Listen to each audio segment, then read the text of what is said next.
This is number 10 on our list. The Christmas Truce of 1914. For one day, enemies laid down their rifles and met between the trenches. The winter of 1914 was bitterly cold. Men huddled in the muck of hastily dug trenches, far from home, soaked to the bone, and terrified. The war was supposed to be over by Christmas, yet here they were British, French, and German soldiers dug in along the Western Front. What happened next remains one of the most remarkable moments in the history of warfare. As Christmas approached, small signs of peace began to emerge in the chaos. On Christmas Eve, soldiers on both sides heard something strange drifting across the no man's land. Singing. Carols. German troops began singing Still No Hot, Silent Night. The British responded with their own carols, echoing across the frozen killing field. Then came shouts, not of war, but greetings. Merry Christmas. You know shoot. We know shoot. On Christmas morning, men slowly began to rise out of their trenches, hands raised. Instead of rifles, they carried cigarettes, chocolate, and small gifts. British and German soldiers who had been trying to kill each other just hours before now met in the middle. They shook hands, shared food, exchanged buttons, caps, and photos of family. Some produced small Christmas trees lit with candles, brought from the German trenches. Then someone kicked a football into the no man's land. According to several letters home, a spontaneous match broke out. It wasn't organized or long, just groups of soldiers from opposing sides booting a ball around the cratered field in the cold. One British rifleman wrote, "It was a proper football match, something like 50 a side." Another recalled the Germans winning 3-2 before the ball deflated. Whether the game was formal or chaotic, the image stuck. Enemies playing together instead of killing one another. The letters from that day are filled with awe. One private wrote to his family, "Just think that while you were eating your turkey, I was talking and shaking hands with the very men I had been trying to shoot only a few hours before." Some men bartered for food and souvenirs.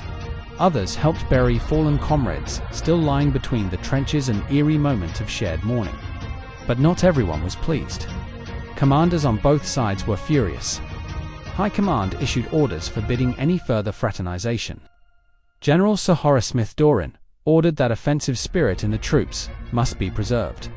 German officers warned that any repeat of the truce would result in severe punishment.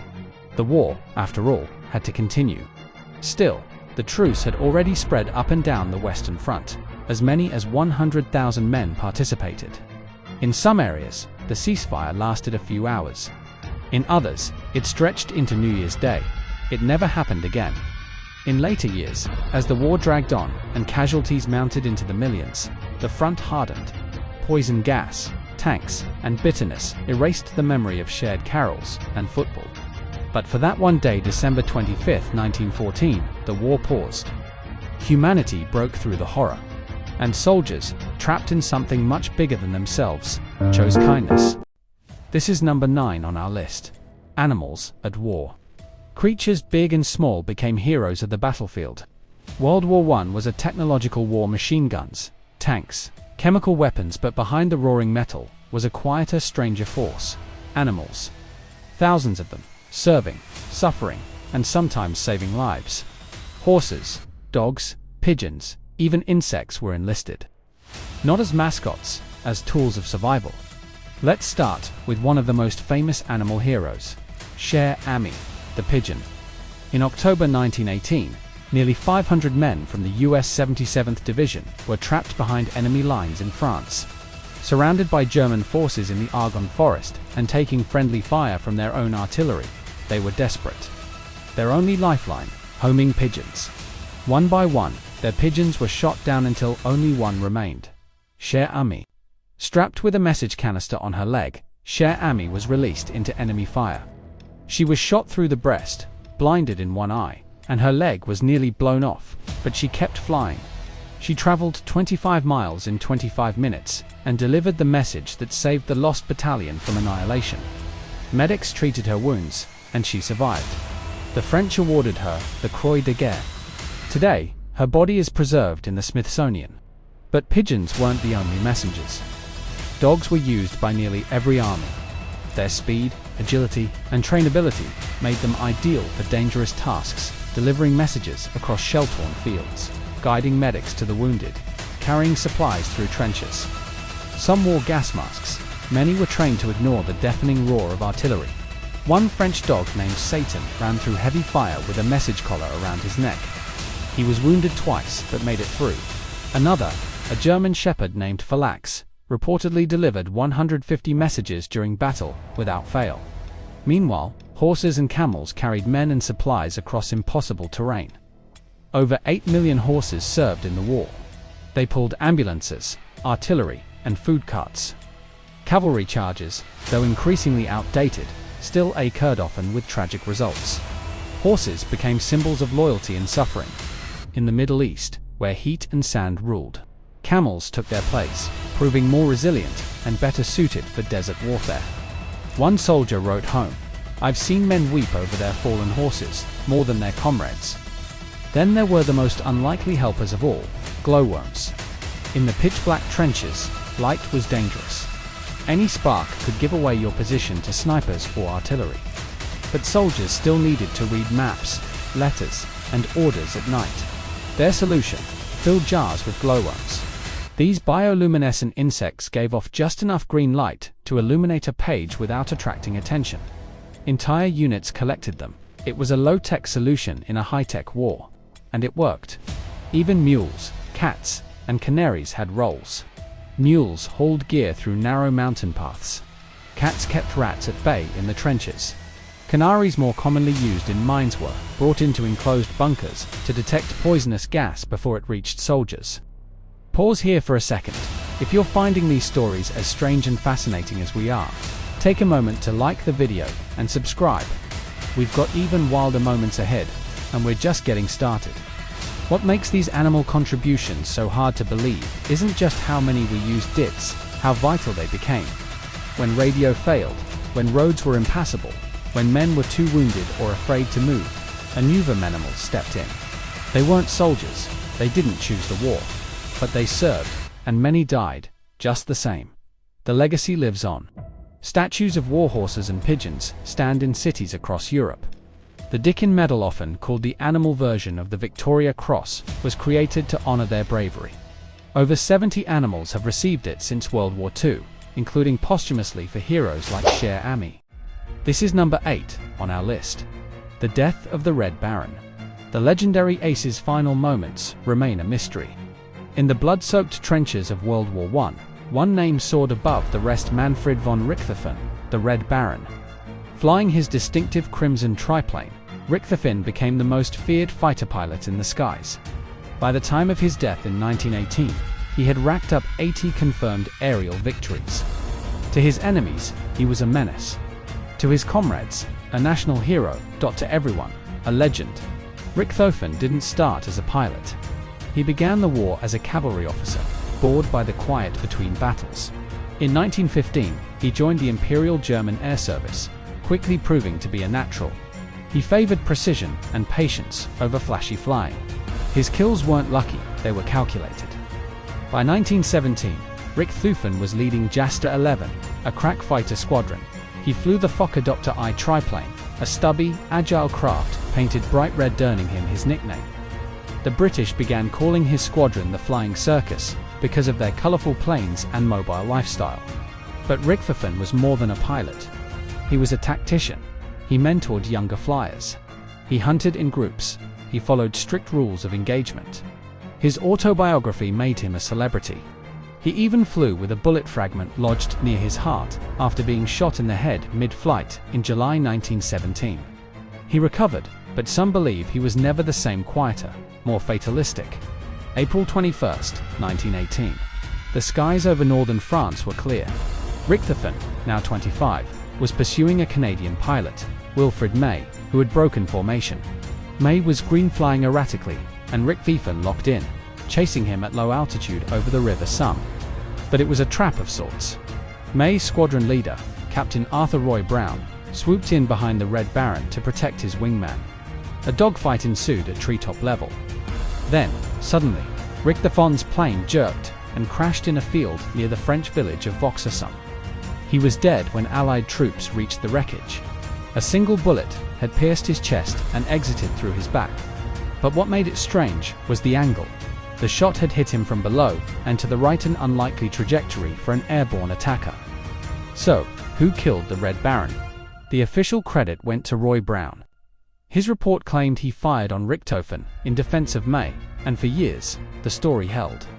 The RAF even published it in their communiques. But Brown's own account was modest. He never saw the Baron go down.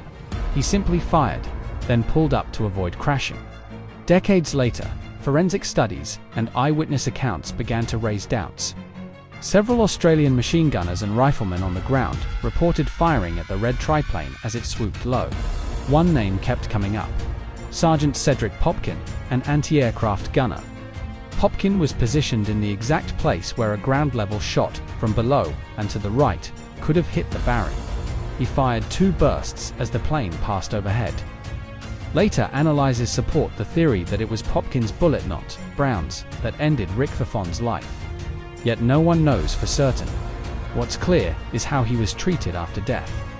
Allied troops, fully aware of who they had found, buried Richtofen with full military honors. 6 Australian soldiers served as pallbearers. A wreath was placed on his grave. To our gallant and worthy foe, the Red Baron's story was over, but his legend took flight. His kill count remains unmatched in WWI. His red triplane became an icon of aerial warfare. And his mysterious death hailed as heroism, debated as a puzzle adds to the myth. This is number 7 on our list, the Halifax explosion. A single collision unleashed devastation like the world had never seen. On the morning of December 6, 1917, Halifax, Nova Scotia, bustling port city, serving as a vital wartime supply line, was about to be obliterated. 2 ships met in the narrow harbor. The SS Mont Blanc, a French cargo ship loaded with nearly 3,000 tons of high explosives, and the SS Imo, a Norwegian relief vessel. Both were running late, both were rushing through the busy Narrows, and both misunderstood the rules of passage. At 8:45 a.m., they collided. The impact itself was minor scraped holes, mangled railings, but sparks ignited a fire aboard the Mont Blanc. Most Haligonians didn't know the ship was a floating bomb. As flames erupted from its deck, thousands gathered at windows, along the waterfront, and on nearby hillsides to watch the dramatic fire and smoke. Fire crews rushed to help. Then, at 9 hours 4 minutes and 35 seconds a.m., the Mont Blanc exploded. It was the largest man-made explosion in history at the time, second only to nuclear weapons that wouldn't exist for decades. The blast released energy equivalent to 2.9 kilotons of TNT. A white-hot fireball vaporized the Mont Blanc instantly. A shockwave flattened nearly everything within a half-mile radius. Buildings were torn apart, homes shattered. People vanished in the blast. An entire neighborhood, Richmond, ceased to exist. The force of the explosion sent a pressure wave moving at over 1,000 meters per second, shattering windows 50 miles away. The blast radius stretched over 1.2 miles, followed by a tsunami triggered by the sudden displacement of water, which crashed into the coast, sweeping people and debris back into the harbor. The numbers are staggering. Over 1,600 people were killed instantly. Another 9,000 were injured, many blinded by flying glass. Some victims were found miles from the blast site, hurled through the air.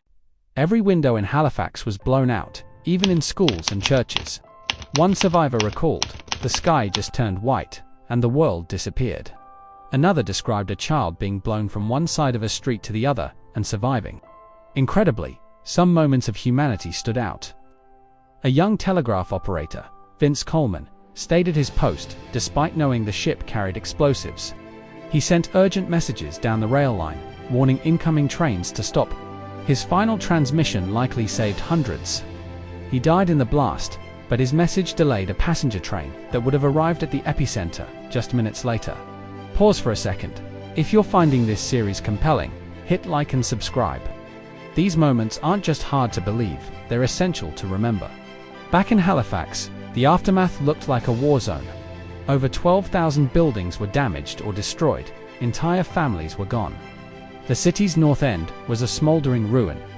Relief efforts poured in from across Canada and the United States. Boston sent doctors, nurses, and supplies immediately in act. Halifax still commemorates today with the annual gift of a Christmas tree to Boston Common. For days, people searched rubble for loved ones. Some were never found. Others were pulled from beneath collapsed homes days later. Survivors wandered the icy streets, shell-shocked and disoriented. And yet, the city rebuilt. The Halifax explosion changed how militaries and governments thought about explosive materials. It prompted reforms in shipping safety, emergency planning, and harbor regulations. But its human cost left the deepest mark. One ship, one spark. One moment and an entire city was torn apart. This is number 6 on our list. Espionage. In World War I, from stage performers to master infiltrators, spies shaped the war. Long before satellites and cyber warfare, World War I was fought in the shadows by men and women who relied on coded letters, false identities, and nerves of steel. Behind the thunder of artillery and the grind of trench warfare, a parallel war raged, a silent battle for secrets. No figure captured the imagination more than Mata Hari. Born Marguerite Zell in the Netherlands, she reinvented herself as an exotic dancer, adopting the name Mata Hari, meaning Eye of the Day in Malay. By the early 1900s, she was performing across Europe, captivating elite audiences with her routines. She mingled with military officers, diplomats, and royalty. But as war spread across the continent, so did suspicion. In 1916, French intelligence intercepted a German message naming Agent H21, believed to be Mata Hari. She was arrested in Paris in February 1917, charged with being a double agent working for the Germans. The trial was a spectacle. Much of the evidence was circumstantial. The prosecution painted her as a seductress who used charm and intimacy to extract military secrets. Her defense argued she was merely a scapegoater, distraction from France's growing losses. But it didn't matter. In October 1917, Mata Hari was executed by firing squad. She reportedly refused a blindfold, staring down her executioners. She blew a kiss before they fired. Whether she was a high-level spy or a naive performer caught in the wrong place at the wrong time remains debated. What's certain is that her name became synonymous with wartime betrayal. But she wasn't alone. Spy rings operated across Europe, from the streets of Berlin to the of Paris. The British established Room 40, a secret unit within the Admiralty focused on intercepting and decoding enemy messages. They cracked the Zimmermann telegram, in which Germany proposed a military alliance with Mexico against the United States. When the telegram became public, it helped push the US into the war. Germany had its own vast intelligence network. Agents were planted in foreign embassies, ports, and military camps. Disguises, invisible ink, and forged documents were common tools of the trade. One Belgian woman ran an entire spy ring disguised as a string of soup kitchens. In the Netherlands, neutral territory became a hotbed of double agents. One of the war's most effective spy organizations wasn't run by soldiers, it was managed by nuns. The Sisterhood of St. Vincent de Paul operated hospitals across France and Belgium. Beneath their habits, they passed notes, smuggled maps, and tracked enemy movements. German forces never suspected them. Meanwhile, disguises were critical. Agents dressed as clergy, farmers, and factory workers to cross borders or enter enemy camps. Some carried prosthetics with hidden compartments. One British agent had a wooden leg that doubled as a document stash. Another wore a false beard woven with silk thread that held microfilm. The stakes were life and death. Captured spies were rarely imprisoned, they were executed. Many faced firing squads. Others were hanged in secret. In some cases, information extracted through espionage decided the fate of entire offensives. A single intercepted message could reroute divisions, sabotage supply lines, or prevent an ambush. It's easy to think of World War I as a static, trench-bound war. But in the shadows, it was anything but static. It was fluid, deceptive, and ruthless. Mata Hari may have become the myth, but she was only one player in a vast, tangled web of secrets, betrayal, and quiet heroism. In a world where armies clashed with steel and fire, these spies wielded deception like a blade. And sometimes, that blade cut deeper than any bullet. This is number 5 on our list. Poison gas. World War I unleashed chemical warfare on a scale the world had never seen. It began as a whisper in the wind, then the sky turned green. On April 22, 1915, near the Belgian town of Ypres, German forces released over 160 tons of chlorine gas from cylinders buried in their trenches. A light wind carried the pale yellow-green cloud toward French and Algerian troops stationed across the battlefield. At first, they didn't understand what they were seeing. Some thought it was smoke. Others assumed it was a new kind of smokescreen. Then they inhaled. The gas attacked the lungs. Victims coughed violently, gasped for air, and collapsed. It stripped the lining of the respiratory tract, causing frothing at the mouth and a slow, panicked death by asphyxiation. Those who survived the initial exposure were often left permanently scarred, lungs damaged, vision impaired, bodies racked with lasting pain. It was the first large-scale use of chemical weapons in modern warfare. It changed the war instantly. The Allies were stunned.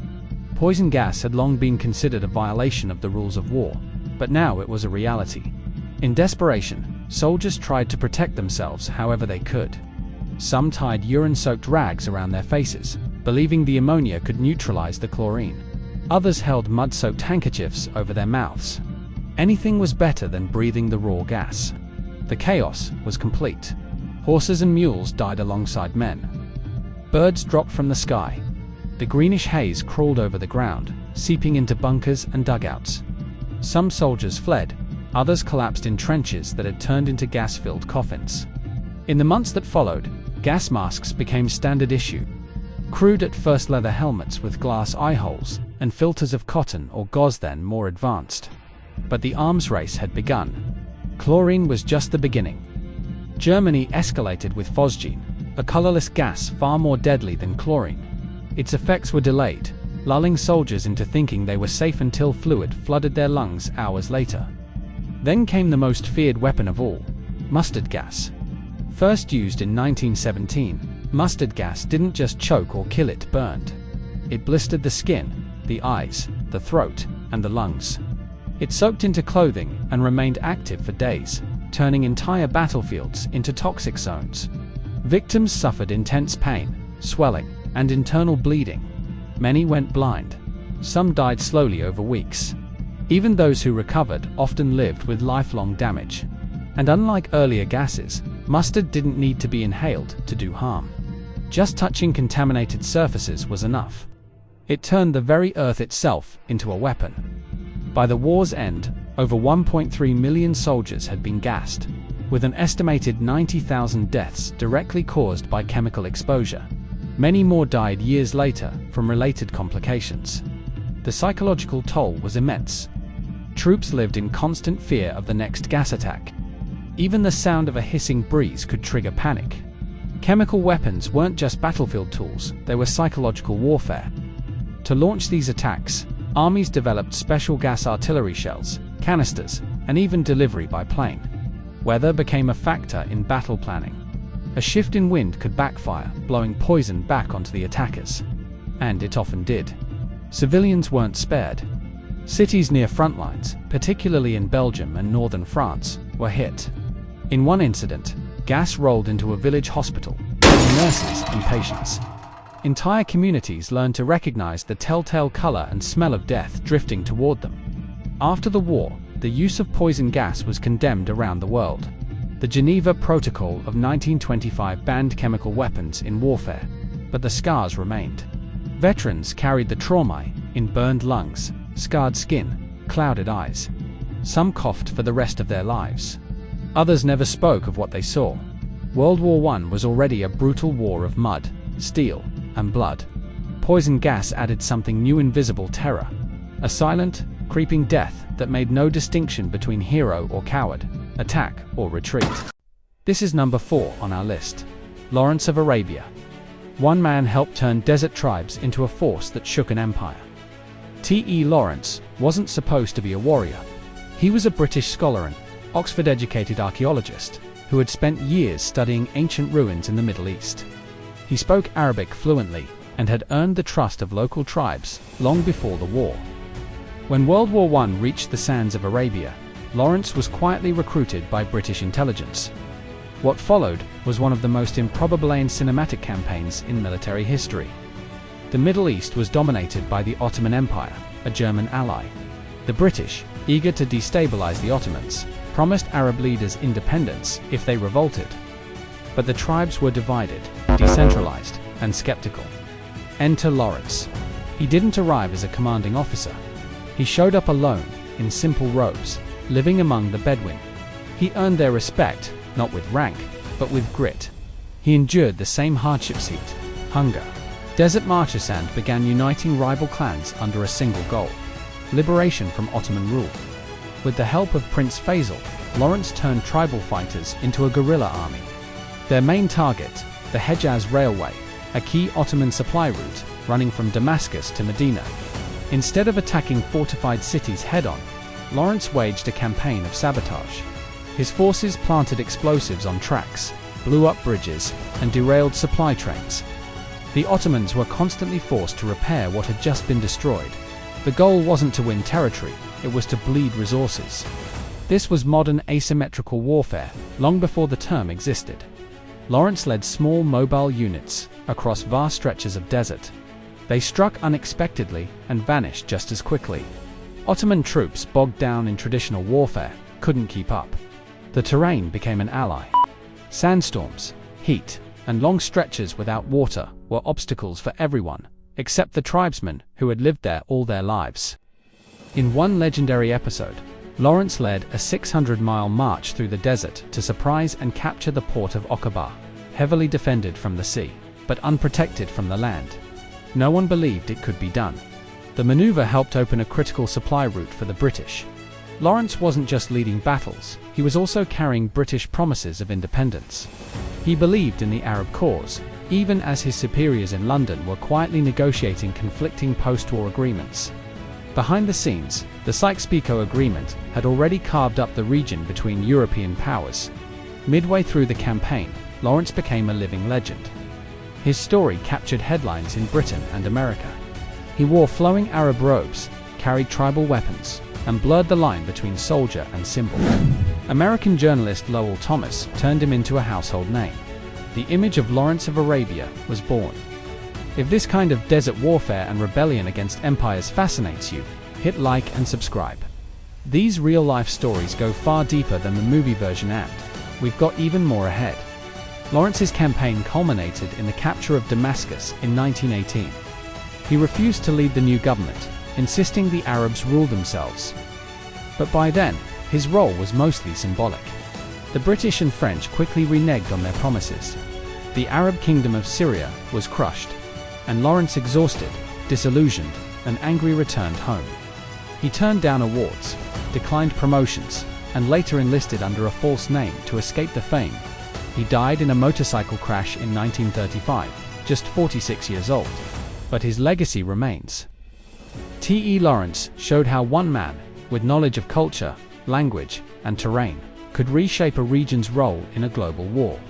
His guerrilla campaign inspired later resistance movements around the world, from World War II, partisans, to modern insurgencies. This is number 3 on our list: the Battle of the Somme, the deadliest day in British military history.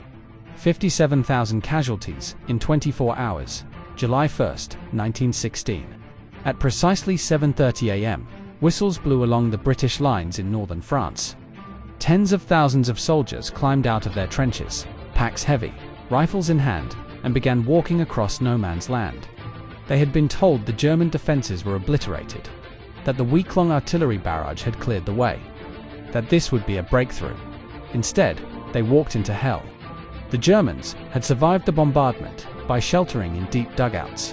When the shelling stopped, they knew exactly what was coming. They manned their machine guns, took up positions, and waited. The moment the British crested the ridges, the slaughter began.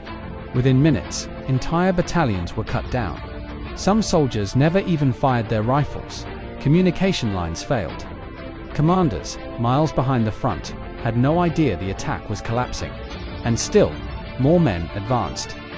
By nightfall, British forces had suffered over 57,000 casualties, including 19,000 dead in a single day. It remains the bloodiest day in British military history. For perspective, that's more than the US lost in D-Day, Vietnam, and Afghanistan combined on just the first day of the Somme. The battle had begun with high hopes. Designed as a joint British-French offensive to relieve pressure on Verdun, it was meant to break the trench stalemate. The British had mobilized a massive volunteer army, the PALS battalions, made up of friends, neighbors, and co-workers who enlisted together. In many towns, entire generations of young men vanished in hours. The fighting didn't end on July 1st. It dragged on for 141 days. Rain turned the battlefield into a swamp. Trenches collapsed into shellfire. No man's land became a graveyard of mud, twisted metal, and bodies. Gains were measured in yards, not miles. Villages were captured, lost, then captured again. Names like Thiepval, Metz, and Delvillewood became symbols of attrition and agony. And the shells never stopped.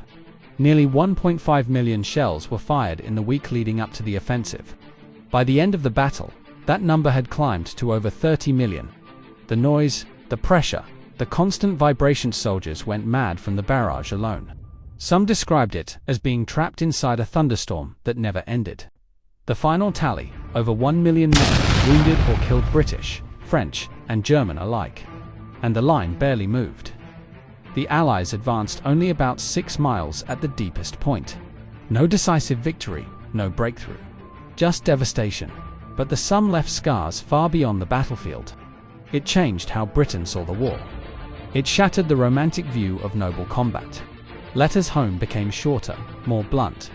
Survivors rarely spoke of what they saw. Those who returned were hollowed out by what they'd lived through. The Somme also forced change. The British Army began rethinking its tactics. Tanks were introduced, clumsy and unreliable at first, but a glimpse of future warfare. Artillery coordination improved, but for thousands of families, none of that mattered. Their sons were gone. Photos of the Somme show rows of crosses, cratered earth, and men covered in mud, blank-eyed and silent. It was more than a battle. It was the moment the industrial met the human body, at full force, and the body lost. This is number 2 on our list. The collapse of the Russian Empire. The war that helped topple Tsars and give rise to communism. In 1914, the Russian Empire entered World War I with one of the largest armies in the world. But what it had in numbers, it lacked in weapons, supplies, and leadership. Poorly trained, under-equipped, and led by an aristocracy disconnected from reality. Russia's soldiers were thrown into a brutal war that quickly spiraled out of control. The front lines were a disaster. Russian troops often marched into battle without rifles, told to pick up weapons from the dead. Ammunition was scarce. Logistics failed. Commanders were uncoordinated in the early stages. Russia suffered catastrophic defeats at Tannenberg and the Masurian Lakes, losing hundreds of thousands of men in just weeks. Meanwhile, back home, the empire was unraveling. By 1915, food shortages hit the cities. Inflation soared. Bread lines stretched for blocks. Trains carrying food to Petrograd, now St. Petersburg, were delayed or diverted to the front. Entire neighborhoods went without fuel in the brutal winters. Workers rioted. Strikes grew. The empire's vast size became a liability. Communications failed. Rail networks collapsed. The war had exposed every weakness in the Romanov regime. And at the top stood Tsar Nicholas II, aloof, out of touch, and disastrously indecisive. In a move that sealed his fate. Nicholas left the capital in 1915 to take personal command of the Russian army, despite having no military experience.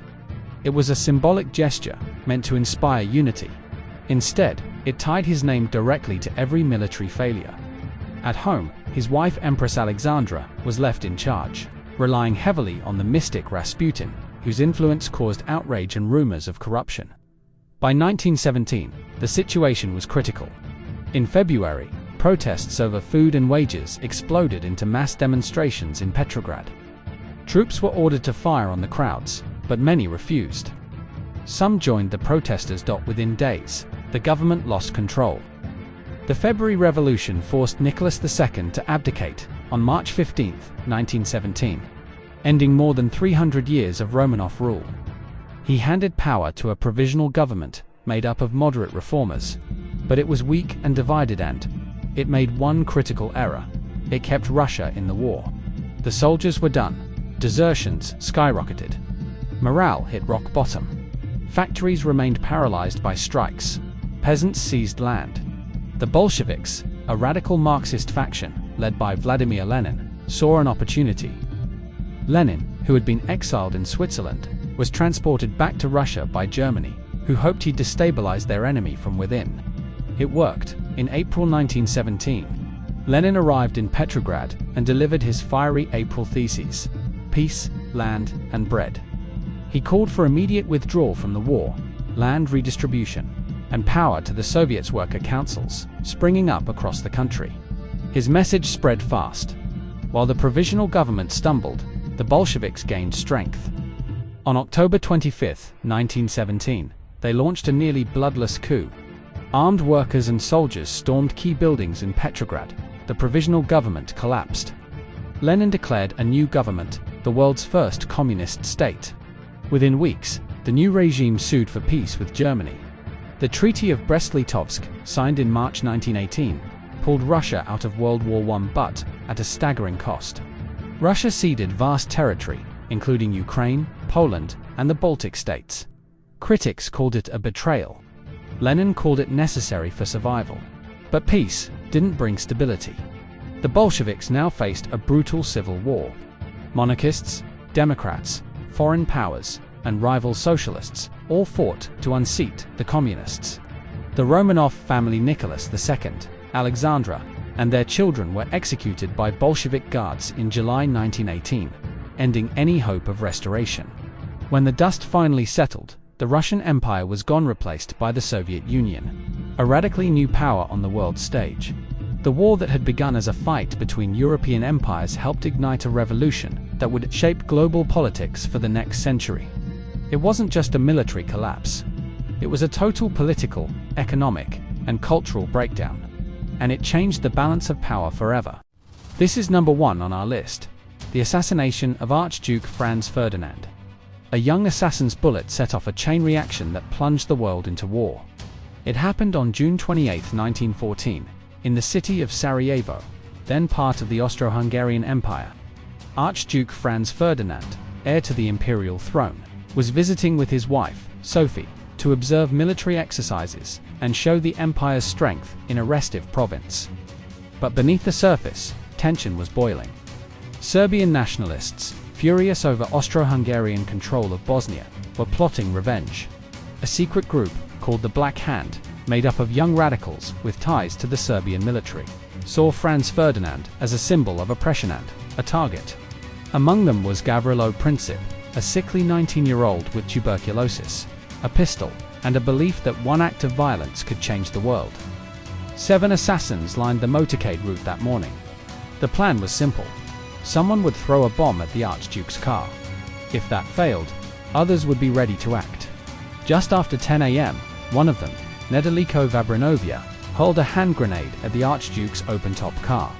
Franz Ferdinand spotted it and raised his arm, deflecting it. The bomb exploded under the next car, injuring bystanders and officers. Vabranovia swallowed cyanide and jumped into the river, but the poison failed and the water was only waist-deep. He was arrested.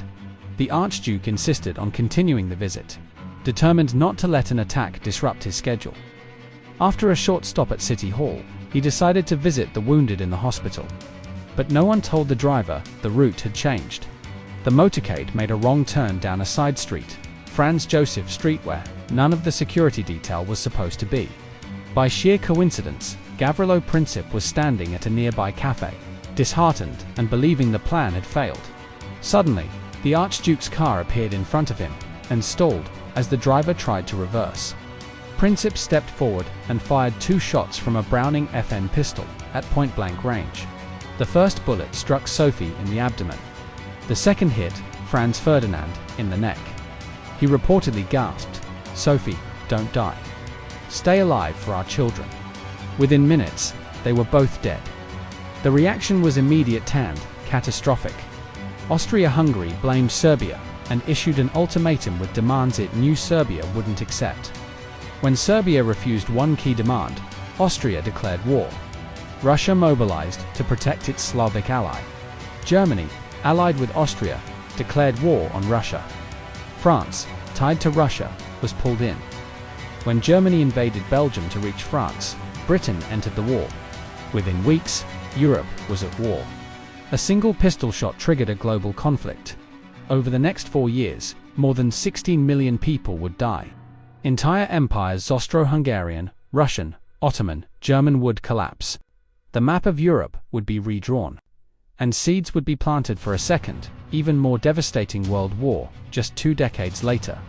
What makes this moment hard to believe isn't just the violence, it's how absurdly fragile the balance of peace was. A bomb that didn't kill. A failed poison pill. A wrong turn. A teenager with a pistol. These small, chaotic moments added up to one of history's deadliest consequences. It was a shot fired on a quiet street in Sarajevo, and it shook the world. From trench warfare to empires collapsing, from silent truces to chemical terror. World War I was a conflict of extremes, innovation and insanity, strategy and accident, glory and horror. The war began with an assassination and ended with a world forever changed. History remembers the battles, the generals, the treaties, but it's the unbelievable moments that help us understand the full human weight of what happened. And in the case of World War I, truth really is stranger and more haunting than fiction.